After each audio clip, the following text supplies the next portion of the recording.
Welcome back. It's another time with me here on Real Life Talk with Blessing. Today is another day to learn something that could affect our life and that of our friends and family. It's such a shame that a girl will go to jail because of a boyfriend. Story. Once upon a time. So, growing up, there was a guy who lived like 3 houses from our house. His name was Matthew. We call him Brother Matthew.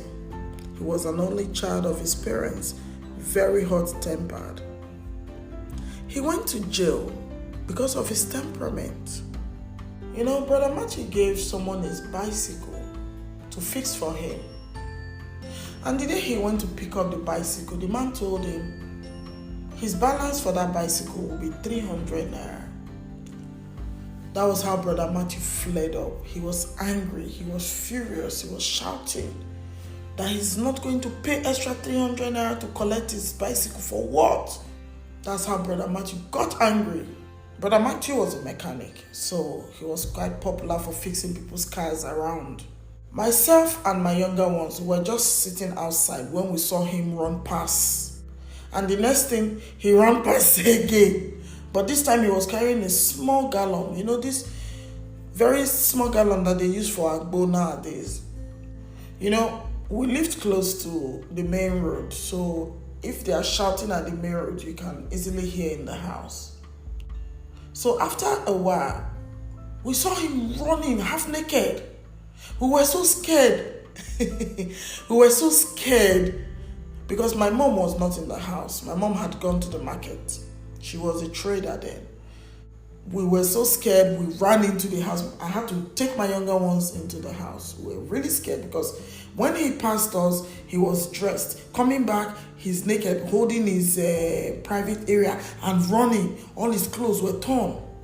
Not more than 1 hour, policemen started coming to look for Matthew. We could hear his mom's voice from our house screaming, "Matthew has killed me, oh, Matthew has killed me." They are Benin. So she was just shouting in their local dialect, "Matthew Beme wow, Matthew Beme wow." Then me, because I'm the oldest, I came out to find out what was happening. That's when I saw policemen dragging Matthew with his trousers. So on Monday, they started using that their battery to hit him, beat him. I was not wondering. And I went there to find out what was going on. That's when I found out that gallon Matthew carried when he ran past our house was acid. Do you know that Brother Matthew had carried acid to go and pour on the man that fixed his bicycle because of 300 naira? Brother Matthew poured acid on the bicycle repairer because of 300 naira. Jesus was what I was screaming at that my young age. All I could say was, this Brother Matthew and his hot temper. We all know him on that our streets. And everyone was avoiding him because of his temperament and his wahala. I ran home to tell my younger ones the gist. And that was our bedtime story. Brother Matthew was arrested and he was jailed, And for many years, for so many years, his mother wept. The pain, people would talk and everything. That alone killed his father. The mother was still going to prison, to see him and all that. Those days she would come to meet my mom for money, for some encouragement,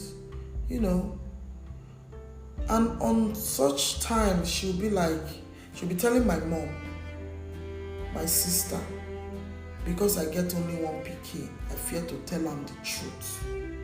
He had this devilish temper. And because he's the only child, and she really suffered before she had a child. And a lot of these women, when they waited so long to have a child, they tend to pamper that child unnecessarily. So she was like, because he's the only child, really suffered before she had him. She didn't want him to feel bad or get angry at all. Always petting him. Always. If Brother Matthew says he's not eating rice, the woman will pound yam. If Brother Matthew says he's not eating pounded yam, the woman will make rice. As in, you know how some women can be, petting children till they are rotten. Anyway, the woman died after some years. By the time Brother Matthew came out from jail, he was already old. No family, no friends. Even though we had grown up, the gist now, it was a popular story those days.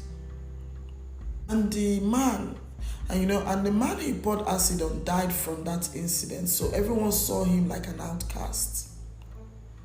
Brother Matthew died 2 years after his release from prison. I know it's a sad story, but it's something I want to use to relate to one video I saw yesterday where a girl poured acid on another girl because she was talking to her boyfriend. What kind of madness is that? Who born all these kind children? God of mercy. When I saw it, that Brother Matthew story just flashed through my mind, and I said, no, I have to share this with you people. Why will you jeopardize your life over a boyfriend? Parents, please talk to your children. Their decision can affect their life in a good or a bad way, so that they have to make the right decisions at every point in life. If your child is doing the wrong thing, it is your job to correct them. Tell them the implications of their habits. It's so sad. Seriously, it's really sad. Believe me. That girl will realize it when it's already too late. Inside prison, she go dey cry. Inside prison, she go cry blood because the boy will make you pour another girl as he go there with another girl. Make una dey wise, abeg. Young girls, use your medulla oblongata. I mean, a medulla oblongata, then they call her. Don't jeopardize your life over a boyfriend or a girlfriend. Just imagine this mess. Father Lord, may we not have useless children. The things young girls do nowadays is really shocking. I know it's late already because this one will end up for jail anyway. So I hope we all learned something today and control our temperament. May God help us all. Talk to you next week on Real Life Talk with Blessing. Have a nice day.